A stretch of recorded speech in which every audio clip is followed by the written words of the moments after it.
So this is our last sort of session on the program with real intellectual content, I think.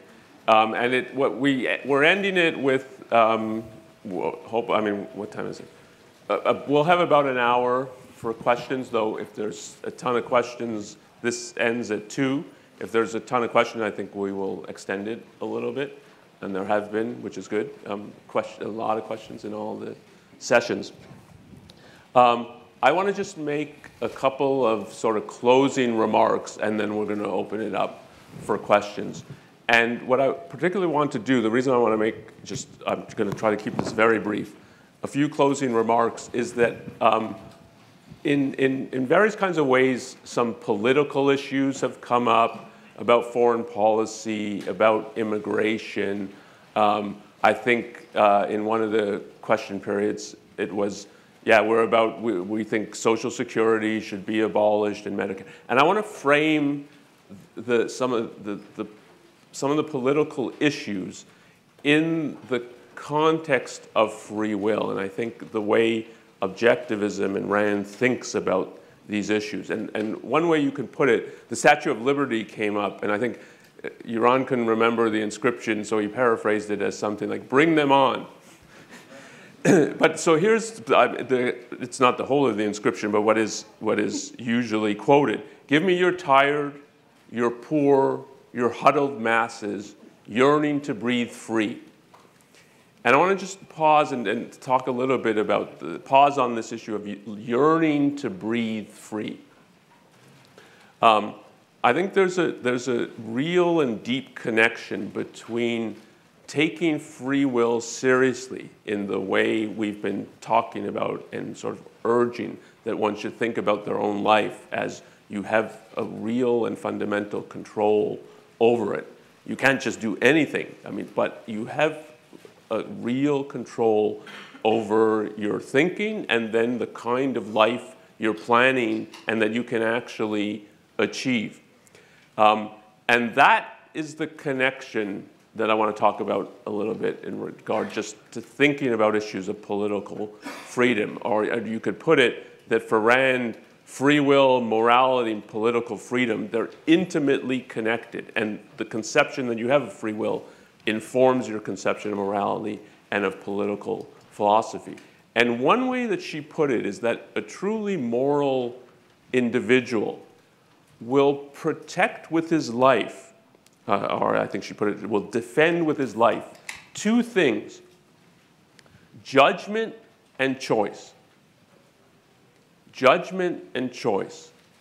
And I think the way she's putting it like that, because it really captures and echoes back to her conception of free will. That judgment is about the fundamental control that I've talked a little bit about it in my talk, and others have talked, Gina talked today, that one can exert over one's mind, and then the fundamental control that one, in terms of choice of action, and the kind of life that you can plan and that you can plot. And that the way to understand political freedom is it's the demand to be able to exercise that kind of power that you do possess over your own mind and life, to be actually able to exercise it. And that Rand deeply admired the Declaration of Independence and the whole viewpoint being espoused there about the declaration of the rights of man and the content that those rights have, that it's about life, liberty, property, and the pursuit of happiness. That a right to life means it's a right to engage in the kinds of action that you have control over, through which you can actually live and plan and plot and execute the whole of your life and build a conception, as Greg was talking about, of a life that you're going to build. That's what the right to life amounts to. And then crucially involved in that is the right to liberty. But that is about the freedom of action, it's a freedom of thought, of freedom of speech, of freedom of association. It's about exercising your judgment, of deciding the ideas you're going to accept, the ideas you're going to advocate and try to persuade others of, which is freedom of speech, and who you're going to deal with and not deal with. so you can exercise judgment in a fundamental way is what the right to liberty is about. The right to property is about having the control over your own life. That if you can't own the things that you create and that you produce and use them in the actual construction of your life, you don't have control over your life, and you become an automaton who's taking orders from other people. And the extreme version of that is in totalitarian and communist countries. I lived, when I was much younger, for a year in a communist country. And this was pre-knowledge of objectivism. So it was striking the way in which the people resembled robots. They'd all dress the same. There's no facial expression because they're worried about sticking out. And if they're smirking or smiling, like is something going to descend on their head? They were just taking orders. And they had no property. They had no actual individual control over their own life. And that the right to property is about being able to gain that kind of control over your own life. And the right to the pursuit of happiness is a right to build, to think about, to form an independent individual conception of this is what my life is going to be about, and then to be able to pursue that doggedly and in a really, really determined fashion. But you as self-directing it, not that it's determined for you, but you can set out on this course and on this journey. That's how she thinks about the content of rights and of political freedom. So she thinks there's an intimate connection between free will and freedom. And on the other side, she thinks that there's a real connection between determinism and dictatorship. That the more people are told that they don't have this kind of fundamental control over their lives, that they feel out of control, that I'm powerless. And if then you can demonize and say, well, look, everything's a mess. America is, to take our current political context, America is terrible. You need someone to take control of these deterministic forces that you don't have any control of. And when you look at dictatorships, if you think in the 20th century on the two major expressions of it, of this kind of dictatorial, totalitarian control, communism relied on a version of determinism. Everything's determined by economic forces, and you're a plaything of these forces, and you don't have that kind of control over your life, and join collectives and classes to give you some kind of control, but it's all directed by someone else. In Nazism, it was a determinism by race and ethnicity. It relies on that. And if you think of, like I definitely think of Trump as it's a beginning of dictatorship, not that we're going to, even if he was elected, but it's the voice and the echoing of these guys. So it's Hispanics do this, immigrants do that, Muslims do that. It's all deterministic. And you're out of control. I'm the only one who can do things. And he's big on I'm the only one, hand me power to that. That there's a relationship there, I think, between the determinism in his viewpoint or his quest for power and the kind of dictatorial power he wants people to hand over to him.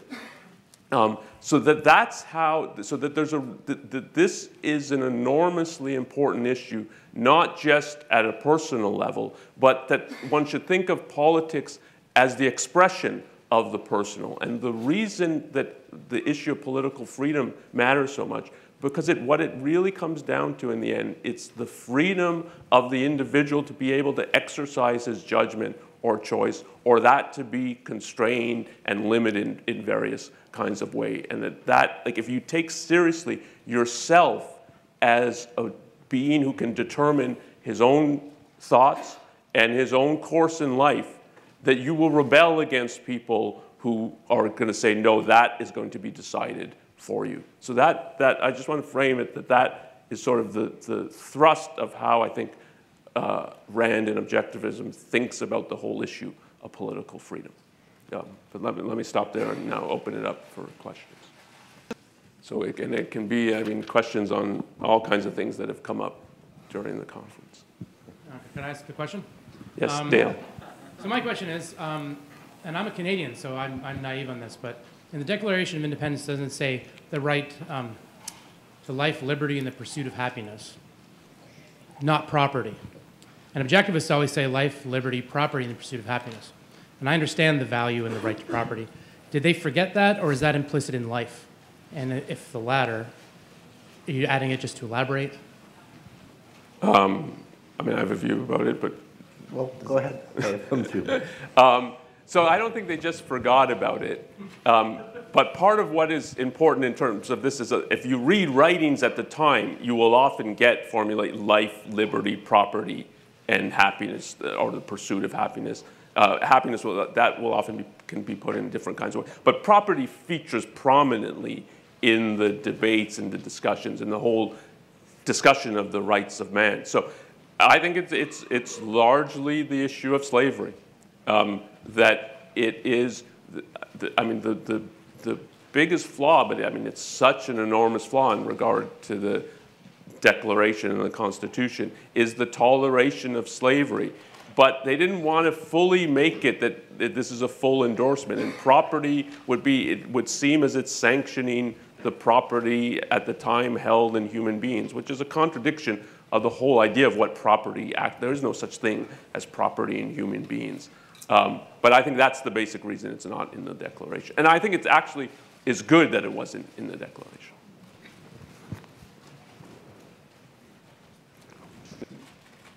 So Onkar has already been asked this question, but I'm hoping we can discuss it a little further. In a Phil Donahue interview in the 1970s, Ayn Rand was asked a question, and her response, I'm paraphrasing, but her response was basically that she would never support a woman running for president, even if she was more capable than the male candidate. So my question is, what thought process and reasoning do you think she was going through when she said that, and how does that apply to objectivism? Well, first, a bibliographical answer. She wrote an essay in which she gives you her reasons for thinking that. It's called About a Woman President, and it's available in the book. It's in Voice of Reason, I think, right? It's available in the collection Voice of Reason. So we don't have to speculate. We have this essay, and I believe the questioner was responding to that. Now, what was the rest of it? In summary, her reason was that she had a view of the psychological differences between masculinity and femininity.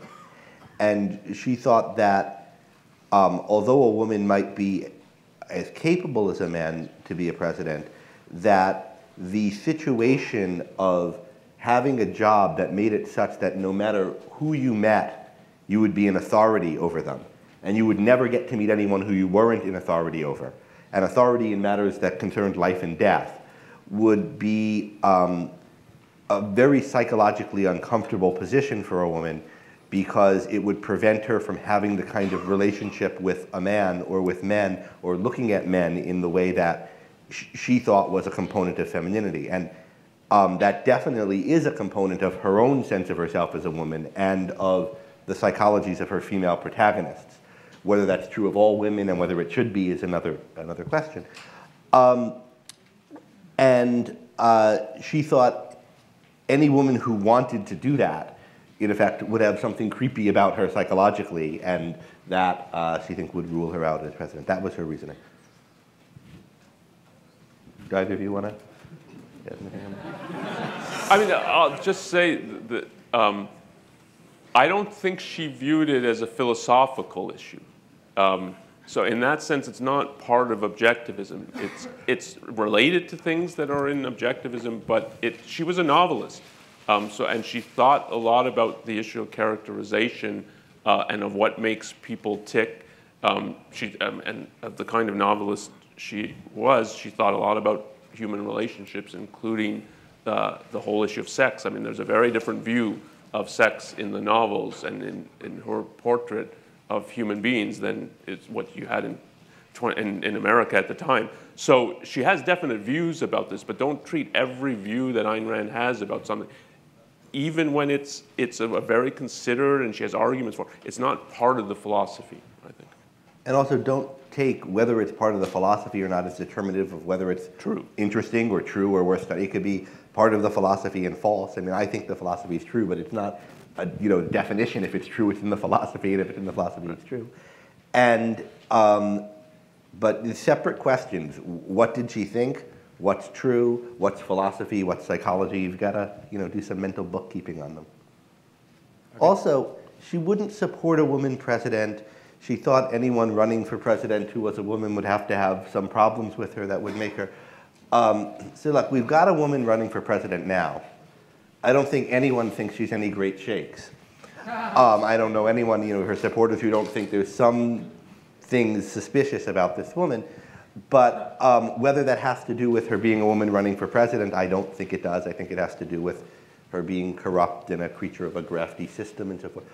But that's separate. That there are reasons not to like Clinton. Whether or not one of them is that she's a woman doesn't mean, and I don't think Rand would have taken it to mean, come hell or high, if Stalin were running against her, she wouldn't vote for a woman. I mean, you have to take these kinds of judgments in context. And my own view is that as bad as I think Clinton is, and I think she's worse than a lot of people realize, that is, a lot of people in the general electorate realize, I think she's clearly the less bad choice in this election, and I think it's important that people do what they can to get her rather than Trump to win, if that's the choice we're stuck between, and it is. And I know people who knew, friends who were friends with Ayn Rand when she was alive, who think she would have voted for Thatcher in England. So. I just want to say by way of an announcement, so this is an opportunity to ask, we've been cutting people off in the question periods for time. We can actually go a little over in this session, and this is an opportunity. We have, our leading experts on objectivism here. Any question you want to ask about Ayn Rand's ideas, objectivism, about the stuff that you have heard at this conference, this is your opportunity to come up and, this will be the last general Q&A, so this is your chance to ask a question. So I think they feel hurt at having been cut off in the earlier maybe that's session. What it is, for which I deeply apologize. I'm not going up there again. I feel rejected. Yeah. I was 3 from the end of the line, and I'm not going to put myself through that again. I won't pull the football away this time. So, Thank you, guys. Hi, my name is Ram. I got a message from my friend in the morning. It's a news article which says that a psychopath guy tied his dog to a vehicle, and he drove it till the dog was dead. So he asked me, in an objectivist society, do you value animal rights? In a point of view that he's not an environmentalist, he's not a vegetarian guy, or he doesn't do that kind of stuff. But the question he's asking is, the basis of objectivist society is recognizing, human rights, which is against the force. So we have government as authority which uses retaliatory force against the force which is initiated in the society. So don't we have the same approach towards other species when it comes to force? It's not about killing and eating, but it's about the other stuff, which is doing things like psychopaths or something like that. So when I answered him, I thought we recognize human rights and we have a government just to deal with the force in human society. We don't recognize the animal, rights or something like that. Is that true? How should we perceive that kind of a person? Because the only question he's asking is, you have empathy towards other human beings. That's why you need a government to control the force which is being initiated. But the same empathy you don't have towards other living beings. Is that ethical from a point of view? And is that having something to do with a free will? So how should we perceive that kind of an approach, or the questions from the community? I'll let you go. So I don't think animals have rights, but you need to really separate out. I'm not sure if you realize you're intertwining political issues, what government can do, and at the end of the question was, well, what ethically and so on. So the issue of rights is you're developing principles to organize society by which everyone can live by these principles and advance their own well-being. They can pursue their own life and they can pursue their own happiness. And these are principles, and the principles they're going to recognize, and these are no dog or cat, you can't have that conversation with them. Okay, these are the principles and so on. And your dog, even the dog that was up here, he's not going to figure, that's an example of he can't figure that out. So they don't have right. You can't deal with animals in that same kind of way. But that doesn't tell you, that's telling you something about, in terms of political organization, the nature of rights, the ethical issues about, like I find it that ethically monstrous that someone would, for just willfully, for the sake of torturing and watching an animal die, tie it to a car and drive it around until it's dead. That is it is that one could take any kind of pleasure in that, I think speaks very badly of the person who's doing that. Now, if you're putting it as a psychopath and he's mentally, if you're removing moral responsibility completely because you think he's so, either it's neurophysiologically or, that's a different thing. But I definitely have met people, I met people in high school who, this came up in, someone I think asked me about this yesterday. I met people in high school who tortured cats, put firecrackers in frogs' mouths and blew them up for the sake of it, for the hell of it. This was pre-objectivism. I had a very, very negative moral evaluation of these people. I don't think they should be locked up. And objectivism learning about objectivism and that animals don't have rights didn't change my evaluation that's really bad, morally bad behavior. Yeah, could I just add something there? I would even go a bit farther and say that certain types of animals could be extended what we would call protective rights in the same way that children may have protective rights, on the grounds that they're sentient creatures capable of intense suffering, and that those sorts of protective rights are delimited, strictly speaking. I would think that someone that tortures a dog would deserve a certain sort of a certain type of punishment, in the sense that he represents, by virtue of his cruel treatment of that animal, a certain kind of threat to the well-being of sentient creatures in our world. Now, what that punishment would look like, whether it's a prison sentence or a fine, I think is probably not the job of a philosopher, but more the job of a judicial system. A bibliographic thing here, just biographical. I think somewhere Leonard Peikoff talked about having discussed this with Ayn Rand, or else Harry Binswanger did, one of her friends who was a philosopher. And her view was, as Onkar says, and as mine is, that as far as she can see, there's no basis in rights theory for making it illegal. But if you can come up with one, let me know, because it seems really odd and seems like a kind of thing she wishes could be illegal. My own view, though, is that we might disagree about what the basis for rights are, or what the different bases might be for rights. But I think that rights, strictly understood as a political concept, isn't based on empathy or capacities for suffering or even some kind of sentience, but based specifically on the issue of, can we interact with each other by reason?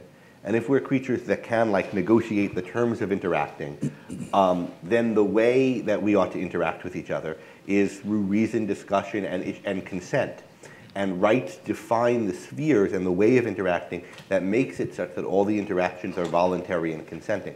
When you have a creature that can't do that, then I don't think the issue of rights apply. And children and very mentally handicapped people are then a special case, because children are people who are developing gradually over time their ability to do that, and you have to keep in track where they are on the way. And mentally ill people who are unable to think and reason are people, and even if they can't think or reason, we need a presumption in favor of them being able to do so, so that we don't end up in a situation where you seem a bit funny to me, therefore I assume you can't make choices, and there needs to be standards of evidence that this person is now incompetent and has to be treated differently.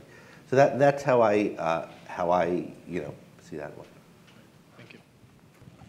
Hey, so one of the things I have a hard time with as an objectivist is kind of engaging in the dialogue with other people about these ideas, and when a disagreement arises over which they don't budge whatsoever, it kind of gets to the point where I can give up on trying, because if they don't want to use reason to evaluate that claim, I can't think for them. That's one of the things we've mentioned a few times at the conference, but I guess it's hard on me emotionally when I see someone who I'm close to make mistakes that are completely preventable with with some realization, and I guess coping with that individually versus, should I continue to pursue this? Like, how would you recommend approaching that? Just let them go off and make their own mistakes, even at the price of great suffering, or try to intervene? Two things. I mean, you have to, if you're in a conversation, you have to know what you're in the conversation for and what your motives are. And you have to think about whether those are realistic goals in talking to this person, and whether they're also honest first-handed goals. Like an honest first-handed goal in a discussion is to learn something from the other person, communicate a certain point of view to them. But a lot of people have, I've got to prove this to this guy so that he accepts it, otherwise I'll feel really shaky in my own belief. That's a motive that's, coming out of some kind of insecurity on the person's part. So you have to think, what am I in this for? Why am I doing this? And if you're clear and your whole tone makes clear and you're consistent on why you're doing it, I think conversations go a lot better. And you don't seem pushy, and you're not being pushy, and you're not like freaked out if the person doesn't agree with you right away. It's just like talking about anything else. Yeah. Now the second question, the second part of the question shifted to, what if someone's making a mistake? And do you care about them and you see them making a mistake? Now that's not a specific to objectivism, right? It's not like, because life is the standard of value and about selfishness and about the government's a monopoly on the use of force and these things, if you didn't know that, you'd never see anybody you cared about making a mistake that you'd wish otherwise. So it's not about, this is a special problem for objectivists. Sometimes we believe people we care about are making the wrong choice, and we'd like to help them avoid it. And objectivism can help you with that in just this way. It can point out to you that they have free will, that they have to see things for themselves, that they have to make their own choice, and you can do as much as you can to communicate with them your reasons, and you might not be able to convince them, and in that case you just have to accept that, and sometimes it's sad. Yeah. I don't know, Jason, do you want No, to you go ahead. something? I have some comments, but I'll make them after. I think one should be very reluctant, particularly when you're young, to write off people as they're beyond argument and they're just not listening. So it's often, there can be all kinds of reasons why a conversation is going badly and you're at sort of, it's at a head, it gets emotional, and it can even be that it's just in that moment that the person feels threatened, and you've done things to put him on the defensive, and he's not thinking at that point in time. It doesn't mean he can't think about it. It doesn't mean he won't later think about it. I'll give you an example of Iran, I forget if it was in the keynote or the next day on Saturday, brought up that he went to this conference in Chicago and he got shouted on the stage. They were trying to shout him off the stage. I went to that conference the year before, and the same thing happened to me.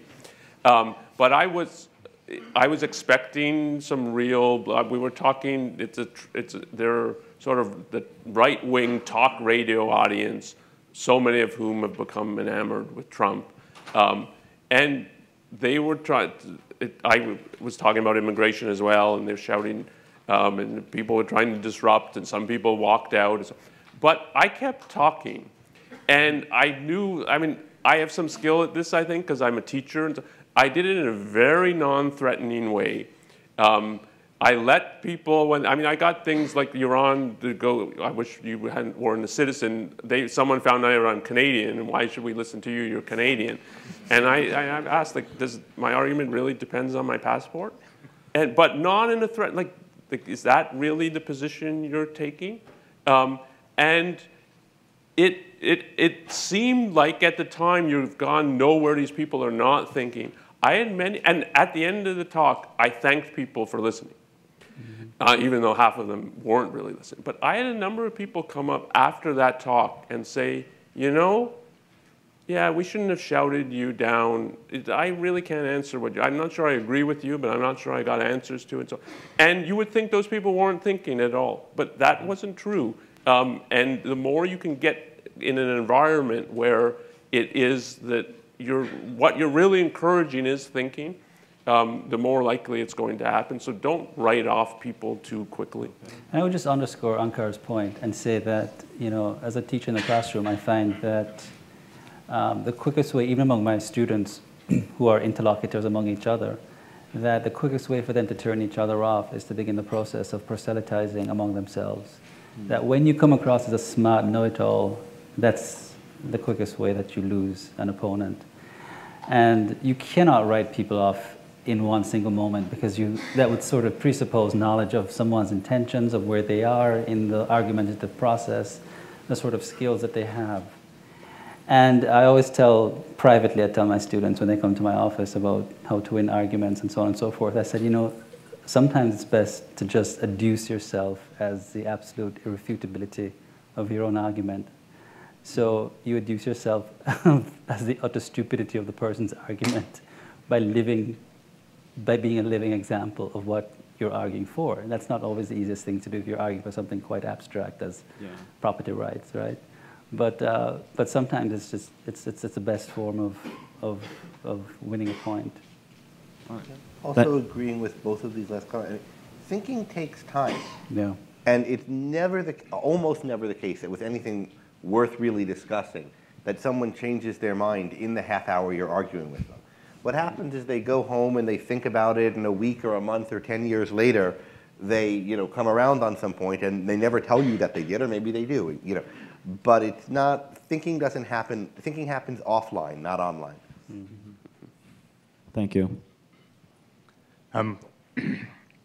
What is the objectivist view on legitimate government services contracting with private institutions? So an example of this would be private jails or private security companies that the military contracts with. Just curious if there's any problems with that. I don't think there's an objectivist view as such. That is for two reasons. One, Ayn Rand never wrote on that issue, and that's what would have had to have happened for there to be an objectivist view, since objectivism means her set of ideas. But two, even if she had written on it, I don't know that there would be an objectivist view, because I don't think it's philosophy.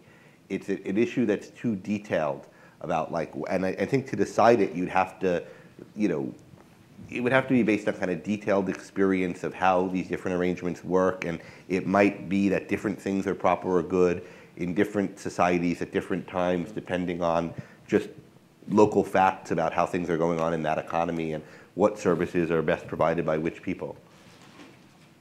It doesn't seem, though, if I could interject here, that given Rand's defense of government in fundamentally only 3 areas, that you could have something like private jails. That is, the government's coercive monopoly on the use of force would prohibit something like the coextension of the penal system being privately owned. That is, the government would still have to control not just the enforcement of law, but the method and the manner, the ensconcement of criminals within the legal system, right?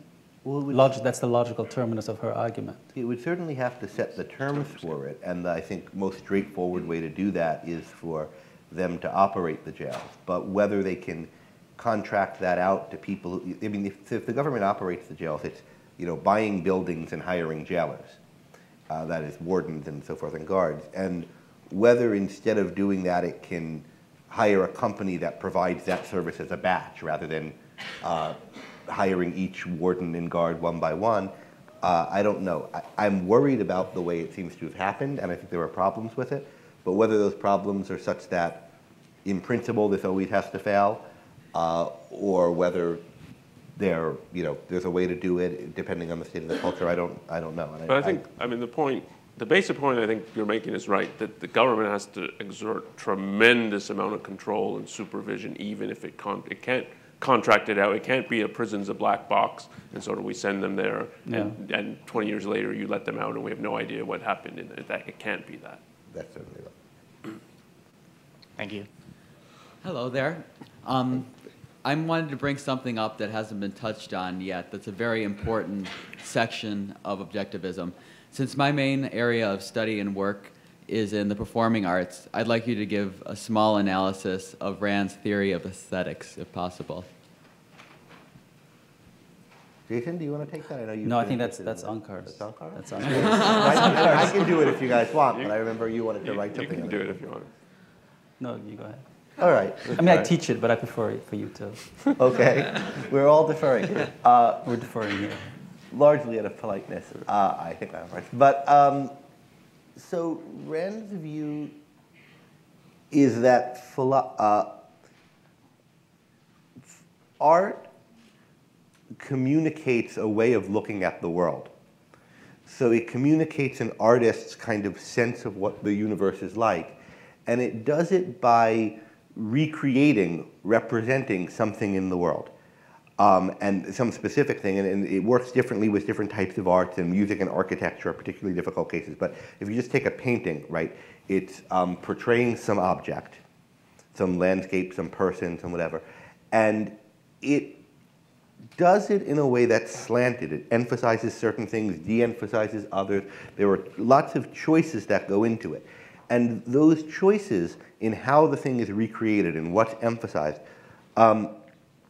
reflect the artist's view of what really matters, of what issues are important and significant, and of which ones are not, and thereby gives you a sense of what kind of a world it is, what matters in the world, specifically with respect to your thinking about how to live in it. And there are some technical terms for these things, metaphysical value judgments and sense of life. But that's what she thinks the function of art is. And then she has views about what kinds of arts or things called arts are really capable of achieving that and which ones aren't, and what some of the standards are for judging different types of art, and why she has a reason for thinking that the romantic school in art is at least the most in line with her philosophical convictions, but also the one that most fully embodies the reasons that we need art.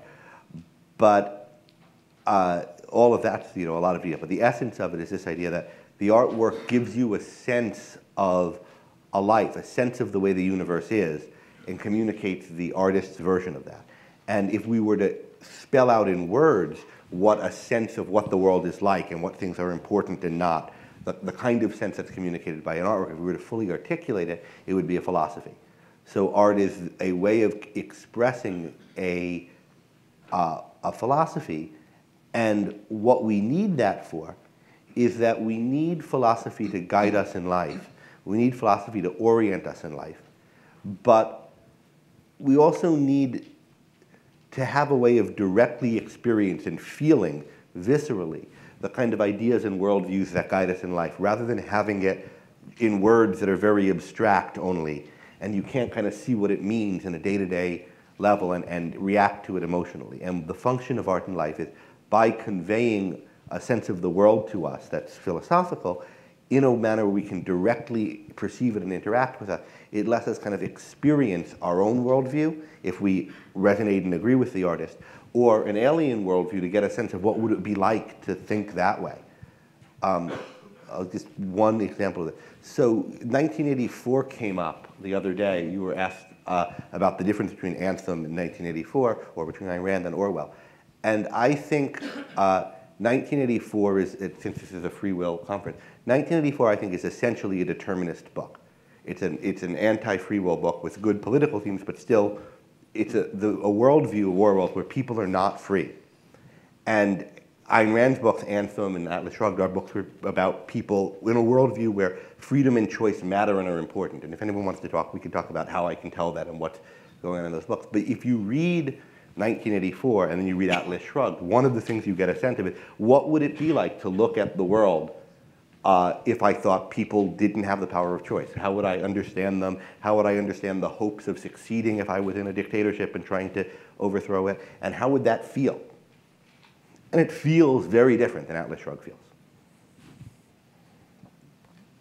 And for the newcomers here, the thing to read, Ayn Rand has a whole book, the Romantic Manifesto, that is about both theory and application in terms of thinking about art. And it's one of the books, I think, it's enormously rich in content. There's tremendous things to learn about life and philosophy beyond art in it. And it's one of the things that is too little read today. It's very enriching, I think, of just in terms of living your own life, to read and pay attention to the kinds of things that she thinks you can learn and experience in art. Just to comment on something that Greg said, when Rand sort of prioritized romanticism over what she called naturalism, I mean, she wasn't talking about romance novels. She was talking about a philosophic tradition. No Harlequin novels? No, she wasn't talking about Harlequin novels. She was talking about the projection of man or the individual as he ought to be, as he could be, as opposed to him being presented as, on a documentarian level, as a naturalistic, as he is in the concrete bound level of reality in certain writers that she found to be a little bit reprehensible, like Sinclair Lewis, for example, was one writer she singled out.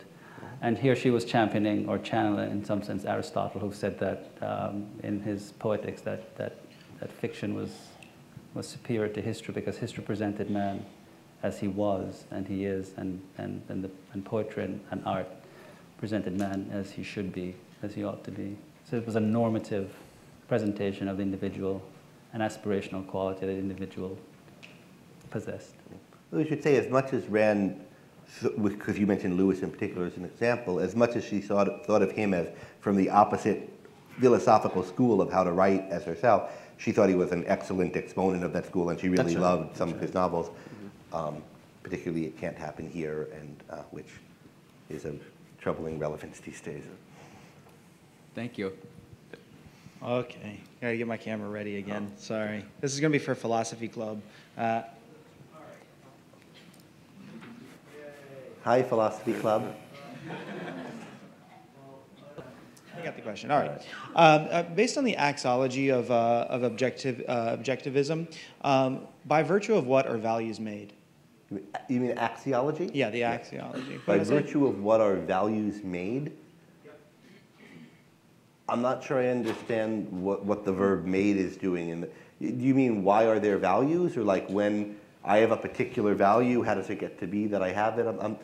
I'm not sure I'm understanding the question. Okay, so I understand that objectivism stands for the non-subjectivity of values and minds and reason, etc. It's not subjective, right. Correct? And so how is that determined? Is it based on individuals that are determining that, and then who's to determine who has the most reason behind what they believe, and then to create those values? Yesterday I asked about mind-independent values, and then I know we didn't really get into that too much. So. Well, I have a lot to say on this, but I kind of answered a version of this yesterday, so maybe one of the others wants to come at it from a different angle. If not, I'll be happy to. I mean, I can say something. I think it's important to get that she doesn't view values as this some strange, weird, non-rational phenomenon, so that it comes out of the fact that there are living things and that living things have values. They have goals that they need to reach in order to keep themselves alive, functioning, and in existence. And that's a fact about living things. So she does not, from a certain perspective, she does not have that there's sort of two categories of facts and values. The fact of living things gives rise to the fact that they have values. But there is something very distinctive about, and this, I mean, you talked about a lot in your talk, there's something very distinctive about human values, that they're chosen. So they're not dictated by reality, and she meant that all the way down. But the fact that they're chosen doesn't make them subjective, but it makes them that you have to embrace this because you think and have reasons to think that it will advance your life and the particular life that you're aiming for and want to lead. And that there's an inextricable element of choice involved, but she didn't think that that makes it subjective. But human values are a very distinctive phenomenon. Okay. Well, I've written sort of a lot on Rand's view of this, including pointing to all the relevant texts and how it developed in her thought. In chapter 3 of A Companion to Ayn Rand, which is called Ayn Rand's, or it's called Values in the Act of Valuing, I think, in the final draft. So if you want to get a sense of the details of this view, why she thought it, what things of hers to read further on to get down into it, I point you to that piece of mine. Okay, thank you. Hello. Hopefully I'm not too vague, but given the current culture of trying not to offend anyone, Do any of you believe that there could be a tipping point in society where America might see any kind of constitutional amendment where we could lose our rights and our freedoms, specifically freedom of speech, freedom of the press, or freedom to assemble? Yeah, whether it's a constitutional amendment or not, I think that freedom is eroding. And it's terrifying that we're seeing attacks on it from both sides of the political, from both political parties. This is why, incidentally, I think anybody who thinks that Trump is the opposite direction of the Democrats is crazy and doesn't understand, well, crazy, but doesn't understand what's happening in American politics at all. I think that if you're totally misoriented if you see him as a response that's in the opposite direction of political. It's the same direction, it's just on behalf of a certain group of marginalized white people who are offended by certain things, as opposed to other people who are offended by certain things.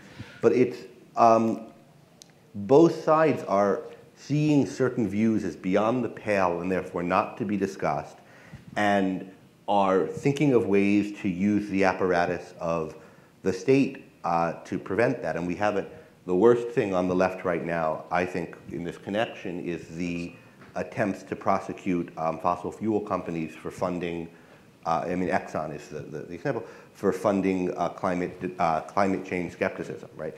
But then on the right, you have Trump basically threatening to use antitrust laws to persecute to persecute Amazon, because the Washington Post, which wrote some critical stories of him, is owned by the owner of Amazon, and to block mergers of media companies because he's afraid of the crooked media.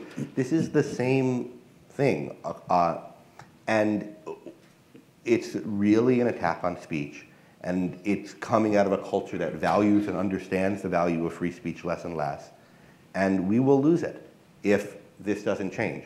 Whether it'll be a constitutional amendment or just people forgetting what the words of the Constitution mean or pretending they mean something else, which is how we lost a lot of other constitutional rights, we will lose it if people don't change their mind on this, don't speak out on it, don't defend it. And that's why the work Steve and other people are doing, what Jason did in standing up for what the free speech means on DePaul in that example, some of the work that FIRE's doing is so important. I mean, it is worth saying, because you're asking particular constitutional amendment. I'm thinking in terms of the Bill of Rights. I mean, my view is I'm in a good context. I was sympathetic, or I'm sympathetic to the argument. We don't want a Bill of Rights because it enumerates certain rights and it gives them special status, and the consequence might be that we forget there's all kinds of unenumerated rights that, because we didn't specify them, they don't exist, which was not the view at all at the time the Constitution was written and ratified. But when you have a deteriorating culture, and in the way I mean definitely in regard to speech, there's a deteriorating understanding of its value and importance. I think it's great that there's a First Amendment, that it's explicitly stated. It makes it more, doesn't make it impossible to undermine, but it makes it more difficult to undermine. And I think the Supreme Court has been better on free speech recently, and I mean, even with the campaign finance decisions.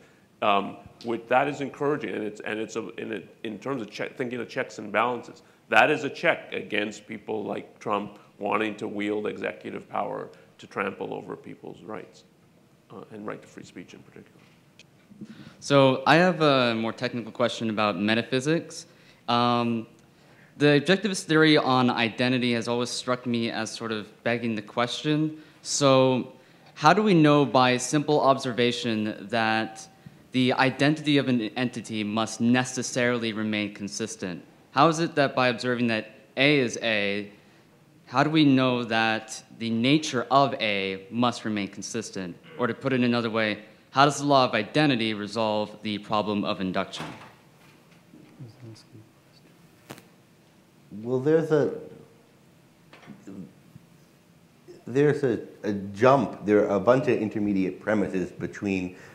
So you're thinking that the law of identity gives us something like a uniformity principle, yeah, and the uniformity principle gives us the induction. This is maybe too technical to do with this context, but I don't think that's quite the way to think about how the hierarchy of that works. And that A is A doesn't mean that A will never have any features it doesn't now have, right? If you think that the law of identity is incompatible with A changing, then you're back to Parmenides, who, what is, and therefore it can't change, he thought, and that's clearly a non-starter as a view. So Aristotle gave us a way, I think, of thinking about how it can be in the nature of something, part of something's identity, to be changeable. But it's changeable in specific ways, each of which has an identity and is part of the identity of the thing. And we can come to understand what those ways are, and therefore understand what kinds of changes it's liable to under what conditions. And there are a whole bunch of rules of reasoning for how we can figure that out. And that's a big topic of understanding causality in philosophy of science. And let's talk about it offline. Okay.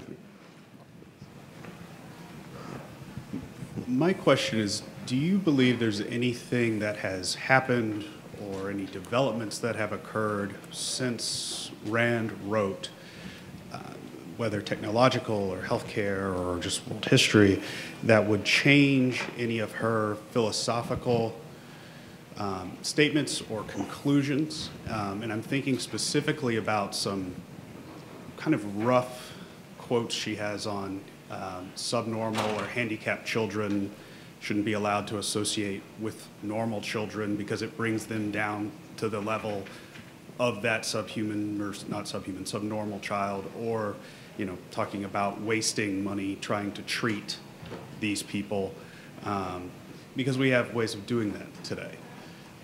So it's a broad question, and that's sort of my specific instance that I'm thinking about in particular.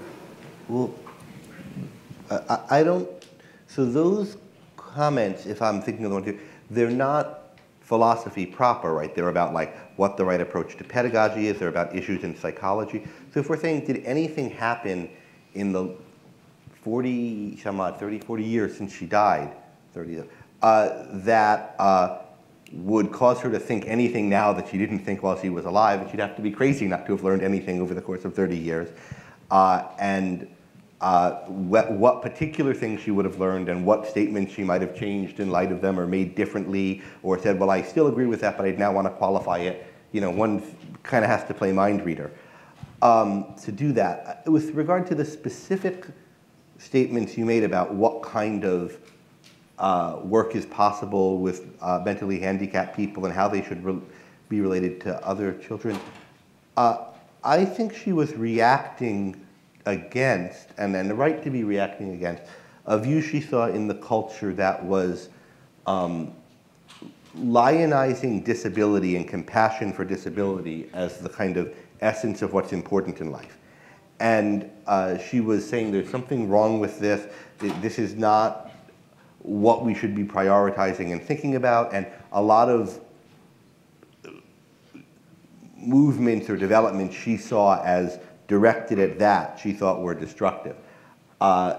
If you could show her that there was a way to have children with certain disabilities and other children interact that wasn't aimed at that, and that was enriching and empowering for both children, I don't think she would be horrified at that idea. I think she'd be interested, but that's not what she thought was going on. And there's somewhere on one of his podcasts, Leonard Peikoff talks about one of his former wives, Cynthia Peikoff, who was a social worker, having some discussions with Rand, who had a kind of dim view of what most social workers did about social work, and she, I don't remember exactly what's said, but go search on his website for social work and you'll find that, and you'll get some recollections from Dr. Peikoff about what her views were when some of these things were discussed with her.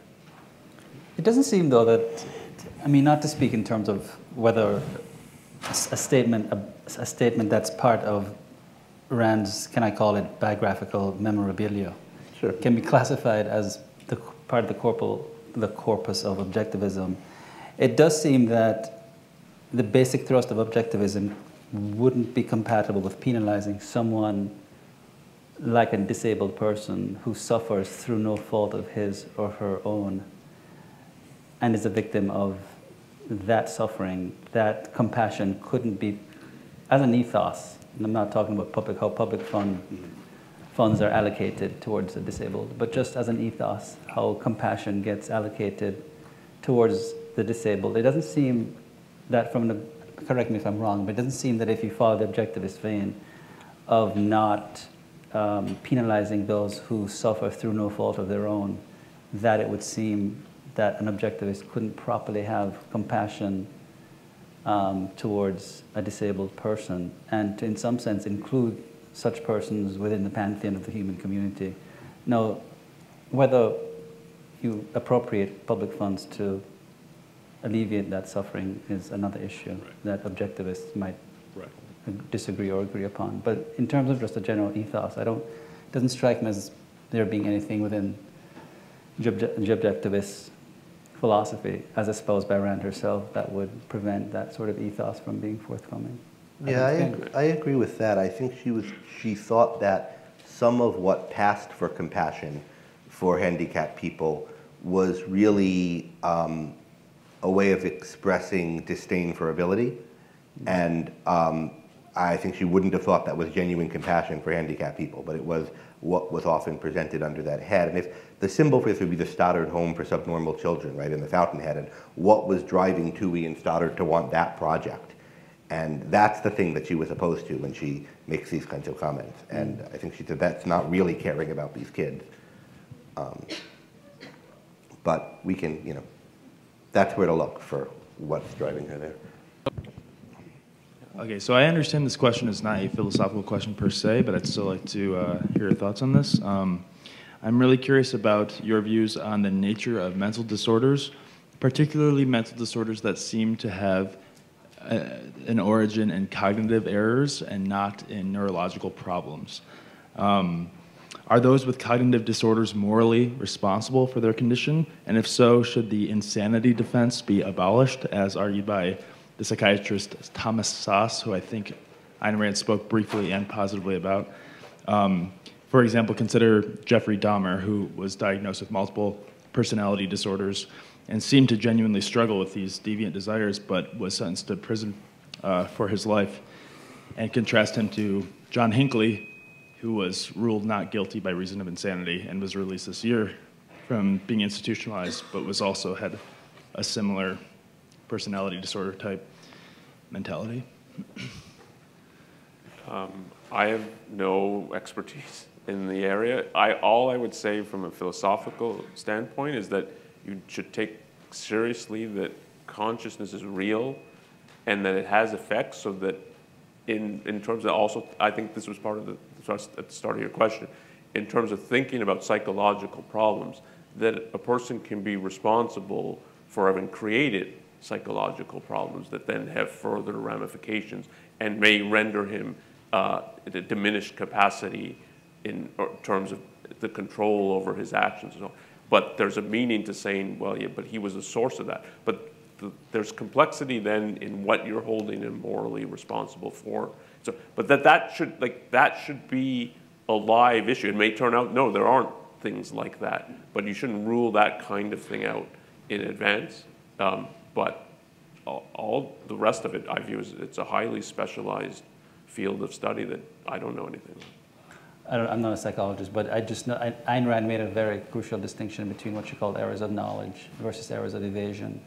And one can't be penalized for an error of knowledge, in the sense that you can't be penalized for something that you don't know, with a caveat that, normatively speaking, there is knowledge that you might know that you ought to pursue, and you are consciously evading in self-deception, and that you're not knowing what you should know. That's an error of evasion. But a simple error of knowledge is something that you can't be punished for, assuming that you are aware of the error and that you make every proper effort to correct the error of knowledge, to acquire the requisite knowledge that you need to have to make the appropriate decision that you need to make. But in some sense, I think we're all cognitively, to take your language to its logical terminus, I think we're all cognitively disabled in the sense that we're all fallible creatures. And so if you take human fallibility as suggestive in some sense as some form of cognitive disability, the opposite standpoint would be a robot who's completely perfect and infallible and omniscient. Then the question is, what sort of behaviors are people engaging? It gets back, I think, to the previous questioner. What sort of behaviors are people engaging in relation to their own method of cognition? That is, what approach do you have to the method and the functioning of your own mind? I mean, so if you're engaged in systematic evasion, if you're engaged in systematic delusional thinking, and you know this to be the case, if you are avoiding, when I teach my students, I don't teach them all of Aristotle's 8 to 1 fallacies of argumentation because I can't, I don't know them all. But I teach them at least 20 of them. And if they consciously know that they're engaging in at least 5 or 6 of the fallacies of argumentation, they fail. And I would say that they're morally culpable for presenting erroneous arguments. So the punishment that's meted out to them there in the classroom is that they get a corresponding grade of a B or a C, or depending on how bad their papers are, they might get an F or a D. Now, carried to the extreme level into the criminal realm of human behavior, we can see where a person should be. Getting back to the issue of free will, if someone is doing that consciously, I think, right, and engaging in that sort of erroneous behavior consciously, then the person should be punished. It seems rationally, from a rational perspective, right? The person should be punished. Yeah, the one thing I would add to this, and reaffirming some points that were raised by both of you, but especially by Onkar, is what's relevant here, if we're talking about holding someone criminally liable, is whether they have a choice or whether they're out of control of their minds in some way that they're not responsible for it. Like, it's not like they took some drug which they had the choice to take, and then after taking it, they were out of control. And that is something that when we say it's not philosophy, or we can't tell you it's philosophers, or we're not experts, that shouldn't be taken, well, they're not going to answer it, and I can think whatever I want about it, or read some book, and whatever it says in the book will be true. That is something that requires real expertise, work, and study. Some people actually spend hours and hours interviewing people in mental hospitals and making fine judgments of them and developing criteria, and they argue with one another, the experts, about how we can tell. It's a whole field with lots of research being done on it, and you'd have to know a lot of that research, think about what's good or bad, and just reading some one book by any psychologist is not enough to have an opinion on that, I think. You have to really look at it and see competing sides. Okay, so Ayn Rand said that the way the Declaration of Independence and Constitution was written was the closest truly objective society that was ever set up in history. Since her time, do you believe that we've come closer to that objective society or gone farther away, and why? Do you mean, has some other new society been set up since that's better, or has America more fully realized its potential? Or America more fully realizing its potential? Well, let's start with since 1776. Because I think there are many very important ways in which since 1776 America's gotten better. I mean, some people have the idea that it was perfect at the founding and then we've just been unwinding, and that's clearly not true. The most obvious one is slavery ending at the Civil War, but then Jim Crow ending, women getting the vote. I think that the the first getting rid of homosexuality and birth control being illegal, which they were, right? Until surprisingly recently, but then also now recognizing rights to gay marriage and things like that. I think all of these have been progress in the right direction politically, and I think culturally there's been a lot of progress.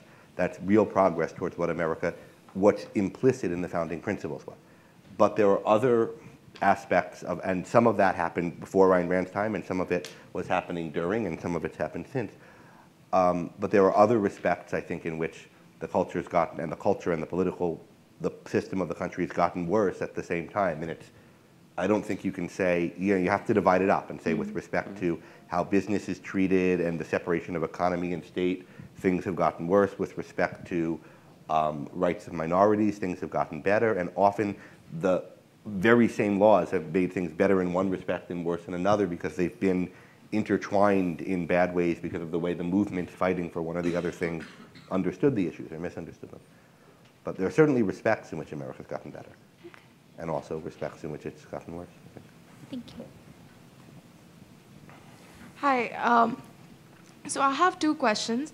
The first one is that Ayn Rand said that love is a response to values, but in real life, like there are some people you are supposed to love no matter what, and like your parents or your children. So to what extent is unconditional love? Is it right? Is it moral? Or is the other way around true?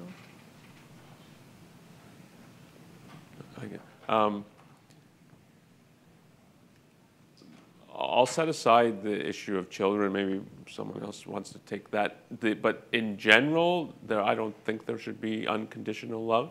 And I don't think that's the right way to think of it in terms of the children either. But I can understand why someone would conceptualize it like that. But when you're talking about in relation to other adult human beings, I definitely think love is a response to values, and that if you think about it, it's straightforward that to love something is to be placing value on it because you see the value in the other person, and these ideas that you should love your extended family and you should love your cousins and that. When you meet them, I mean, I've had this experience because I grew up away from my extended family, and I found when I met some of them, like they're crazy. And both, I mean, I'm half German and half Indian, and on the German, I mean, I brought up, I think, a little bit, I mean, when you're talking to him and you start getting into conversation, the excuses for why the Germans voted for Hitler, and the idea that, oh, but I should still feel some love for this person. On the Indian side, I mean, I have relatives who are going to, we'll find someone to marry you off to, and so on. And that really, that is how you think human beings should interact. So, and the idea that, because there's some affinity of blood, there's some bloodline here that you should love, I think that is, it's a complete destruction of the actual concept of love and the way you experience it. And when you experience genuine love, not I'm supposed to love this person, but when you actually do love a person, it's in response to their values. And I think that's true in regard to children as well, but it's a specialized context. I have another question. You should say something, I think, about parent-child relationship, because I've thought a bit about this. I know you and I had a conversation about this once, so I know you have some thoughts on it. Do you want to say anything about, I mean, I think the question is why a parent would want a child and how that would color how they look at the child, and then all of us being someone's children, how we look at our parents and why we would value them and under what condition. And you've said some beautiful things about your mother in this connection. But well, I mean, I find the idea of love in response to values quite tenable in relation to a romantic love partner. I think that's proper and that's quite appropriate. But I would want to make a distinction with children. I mean, I don't have children, so I feel quite unqualified to speak about that respect. Also in terms of parents, as a child, you're supposed to accept your parents no matter, and also the question whether parents should have some control over their children's lives, at least to a certain age. But it seems, and Rand was quite clear on this. I mean, she I can't remember which of the Fort Hall Forum lectures she said, she spoke about, I think it was in one of those lectures, that you do have a sense of responsibility up to a certain point to your parents for having taken care of you and supported you up to a certain point. No, the question of, I don't think you're obligated to necessarily love your parents. That doesn't seem rational, it doesn't seem appropriate. It doesn't seem that the unconditionality clause should extend towards your parents in the absence of certain traits that they exhibit. That is, if your parents are monsters or if they're, nasty people, it doesn't seem rational that you should feel a certain love. It also, however, seems quite irrational to me and psychologically just untenable that you would not feel some sort of love towards the people that brought you into the world and cared for you and clothed you and fed you. I mean, above the very worst, your parents have a legal obligation to feed you and do enough that you don't die until you're 18. But almost no one's parents just does that. Yes. Right? And everything above that they do is something that you owe them appreciation for. That they didn't have to do that, but they did that, and they did that out of some kind of consideration. It was good of them to do that. And a lot of good things that you have in your life are due to that. And to just be like, you know, see ya, who gives it? I mean, that would be unjust. Yeah. And moreover, a lot of particular good things about you were almost certainly formed in response to good things about your parents. If your parents were, you know, you were raised by Stalin and Mao or something and all they did was torture, you can come up with some situation where that's not true. But almost everybody I know, even people who have a lot of problems with their parents, you can say, well, yeah, but you got this value that you really care about from your dad. Isn't that cool? And that's something that you can appreciate them for. And as for parents to children, why would a parent do all this? Why not just, you know, lock them in the cellar and throw some food down there every day or something? Why does a parent want children? Now, I don't have children either, but I want them, and I've been thinking a lot about why I do. And my wife and I have been talking about this. And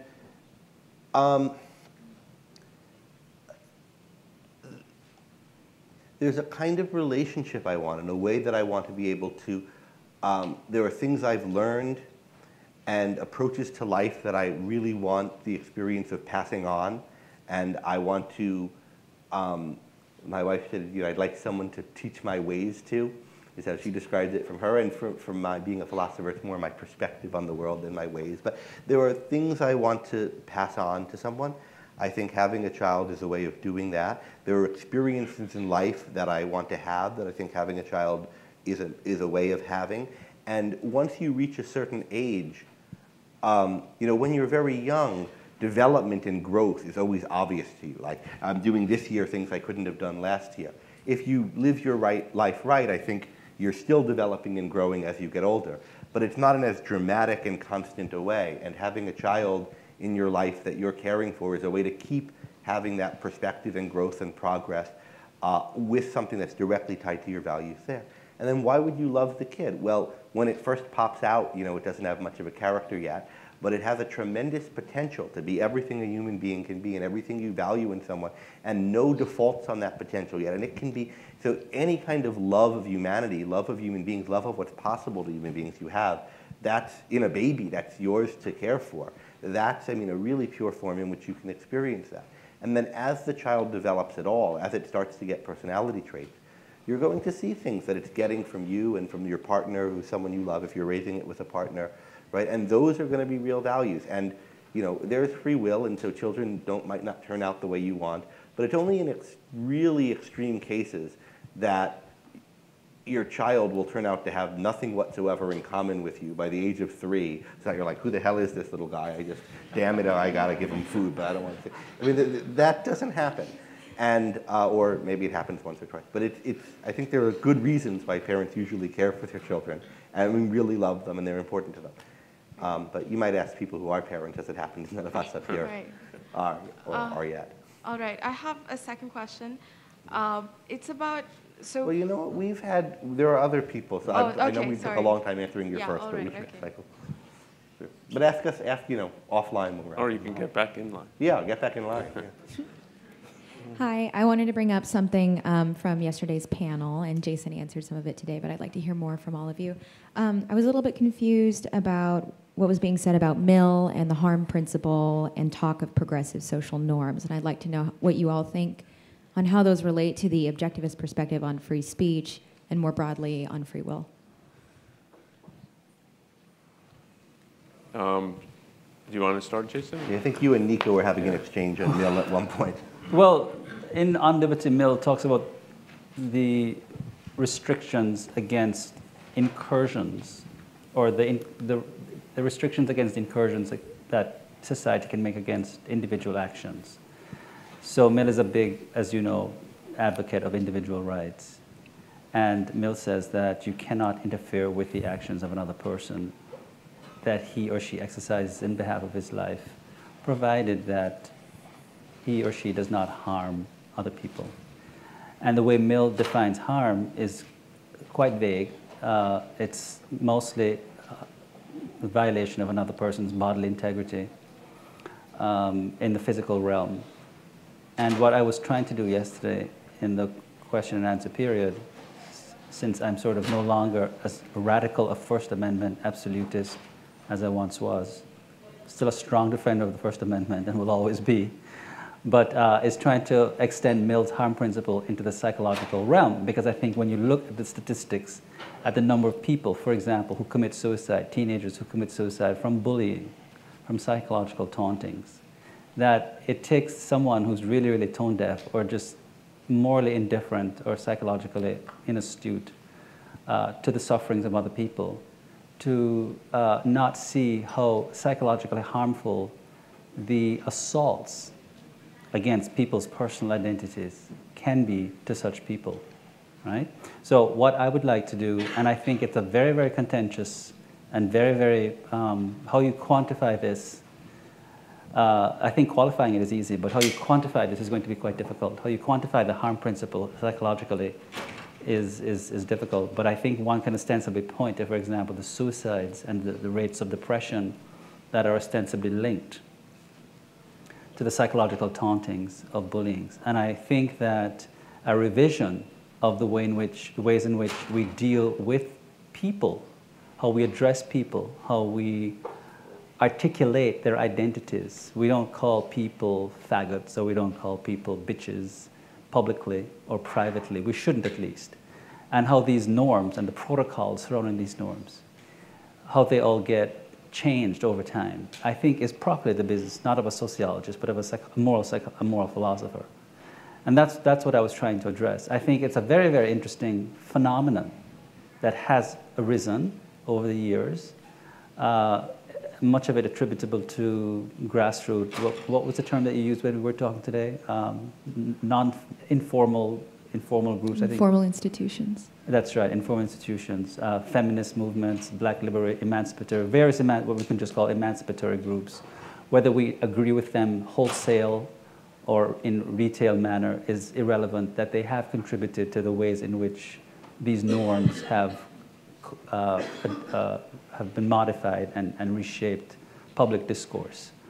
So I think it takes a great deal of, shall I say, attention to the sociological changes that have taken place over the past 45 years in American history, for example. And I think that more attention has to be paid to the psychological harms that are caused by the ways in which we treat unassailable aspects of personal identity as if they were assailable features of a person's identity. Onkar, do you want to? You've written on free speech issues a lot.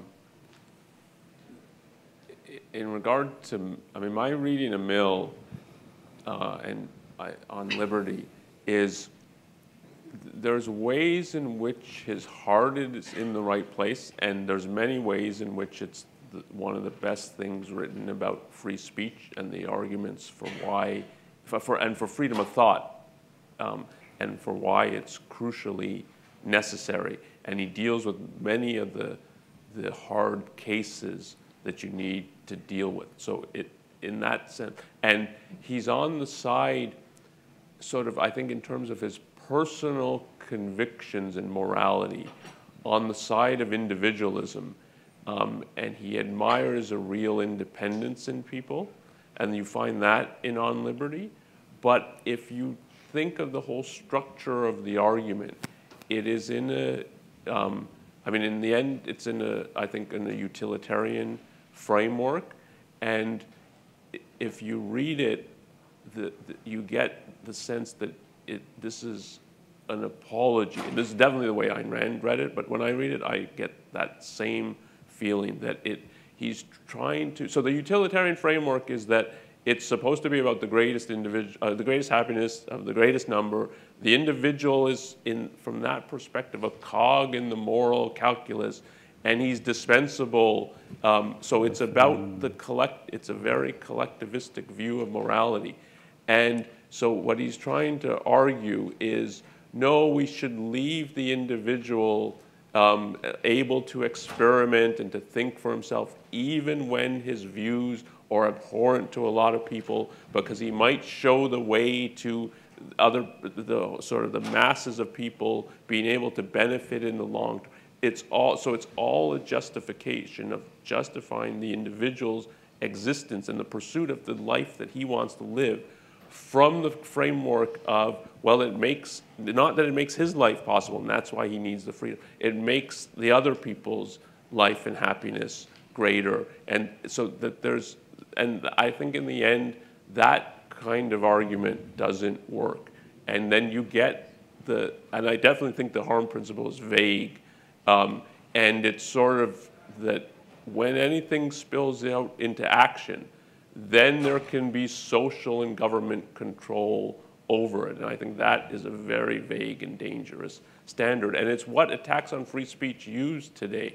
That if you're criticizing Islam, so that's going to lead to action, and it's going to lead to people leaving the religion. But we view that like that is one of the greatest crimes, to leave, moral crime, to leave the religion. And so they think, and they're right to think like the ideas lead to action, and if the actions can be controlled, and from a perspective of looking at it in terms of the greatest numbers, I mean, of a very collectivistic standard, I think the whole defense breaks down. But it like you really have to think about the whole framework of the argument to get to that. He's not trying to undermine free speech, I think, or freedom of thought, but I think there's a definite way in which it does.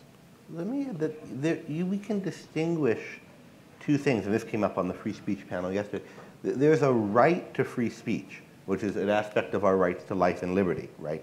But there's also the valuing of a diversity of opinions being expressed. And those two aren't the same thing. The right to free speech is about what ways we are allowed to, when we're allowed to forcibly prevent someone from doing something, right? And what it says is we're not allowed to forcibly prevent them from speaking, from expressing their point of view. No matter how onerous that point of view might be, they have every right to say it and we can't prevent them. But a second question is, all right, granted that people have these rights and this constrains what government can do and so forth, and determines what government should do, what kinds of diversity of opinions, what kind of speech should we value and try to promote in what context? Mm-hmm. Who should you invite to speak at your university, in your home? What kind of gatherings are legitimate? For different purposes, what kinds of speech should be valued and should be tolerated, where tolerated means you don't value it, but you value people being able in this environment to say it. And you don't, for example, kick them out of your school for saying it. And that's a separate question. And I think that Mill is bad news in respect to free speech rights, in respect to the First Amendment. But I think some of the considerations he raises, and thinking about some of the different types of harms there can be, and I think a lot of the considerations Jason raises about assaults on people's identity and bullying and things like that, are very germane to the second question, especially what kinds of speech should we tolerate, not in the sense of legally tolerating versus banning, but in the sense of if you have a school, like should you let the kids bully people? I think you shouldn't, and what counts as bullying, and in what case will a student be expelled? And if you have a neighborhood that had neighborhood association rules, right, would you let somebody who says this or has this decoration or claims this in your neighborhood, or would you throw them out? There are a lot of private non-governmental institutions through which we could enforce norms of behavior and what kinds of things are offensive or rude to say. And some, I think, would be legally enforceable. I mean, I could see a school that allows real bullying, and someone commits suicide, they're negligent for running the school in that way. Try to be as possible. So, okay. So first of all, I would like to quote Ayn Rand. On her views in political philosophy, she stated that there's no difference between communism and socialism. She said about communism is an enslavement by force, and socialism is an enslavement, particularly by voting. It's pretty much the difference between murder and suicide. So that's what she said. So having said that, I will relate it to the First Amendment of our Constitution, particularly in the voting, as a free speech. Voting is implicitly stated in our Constitution as a free speech. And democracy cannot exist without voting. The reason why I mention it is because all throughout the US history, from the Salem witch trials, from the Roe versus Wade abortion, from the Obergefell versus Hodges, same-sex marriages, there exists a tyranny of the majority versus individual rights. So I'm part of a libertarian movement in our campus, and it's very hard to explain to students where does Ayn Rand stand when it comes to her political philosophical views. There's been some claims of anarchism and minimal government intervention and libertarianism, and I just want to ask where does she really stand in terms of voting and existing in this democratic system in America? Well, here's the way to think about it. From what I think is Rand's perspective, and certainly from mine, what we have right now in America is much too close to anarchism, not too far from it. Because what anarchism is anarchism is where there's no principle defining how force is used, but instead you have groups of people ganging up on one another. And when you get enough people ganging up on you, they could enforce whatever they want. And when you have a system where everything is done by voting, and everyone who votes understands that whatever we vote for, if we can get enough of it, we get, you have anarchism. You have not exactly literal anarchism, but you have anarchism with polling places in suits and ties. You have what Rand called pressure group warfare, where the machinery of the government is seized by whatever coalition can gain a momentary majority to shove some force or wield some club against some minority. And that's the same essence as anarchism. The alternative or opposite to anarchism is not totalitarian statism, which is just another form of the same thing. Some group's gotten in power and can wield its club. It's having a system where the system is based on certain principles of when force can be used and by whom, and that the government can only use force to protect rights based on certain principles. But now then, what does such a government look like? Governments can't come into existence and operate themselves. They have to be operated by people. Other people can't just impose it on you. So we need a system whereby the people who are governed by these principles that they recognize as the right principles to govern them for, can participate in the government, can make decisions together about how to respect rights, how to resolve disagreements about what rights we really have. And the mechanism dictated by the principle of rights and rights respecting for doing that is a system that involves voting and representation. But it's not that because we vote, these are our rights and this is what government should do. It's because this is what government should do and this is how government should function, that one part of it has to be voting to resolve contentious situations. And that places a responsibility on voters. When you're voting, you are not entitled, you are not morally entitled to vote for something because you think it'll get you something out of his pocket, right? It is wrong, morally wrong, vicious, bad, to vote to gang up on somebody else. The fact that we have the vote doesn't entitle you to become a pillaging horde at the ballot box. Rather, as a voter, you have a solemn responsibility as a citizen to somebody who understands the principles that the country is based on, to vote based on your honest, rational understanding of those principles and what they entail about what's really just, really fair, really respects people's rights. Does that help? Thank you. There's a piece, do you know what's happening with the textbook on Americanism? No. Right. So there's a book that's supposed to be coming out that Onkar and I have some chapters in, and I have a chapter on it, but neither of us is in charge of the book, and I don't know when it'll be out. Okay, so I think we're out of time.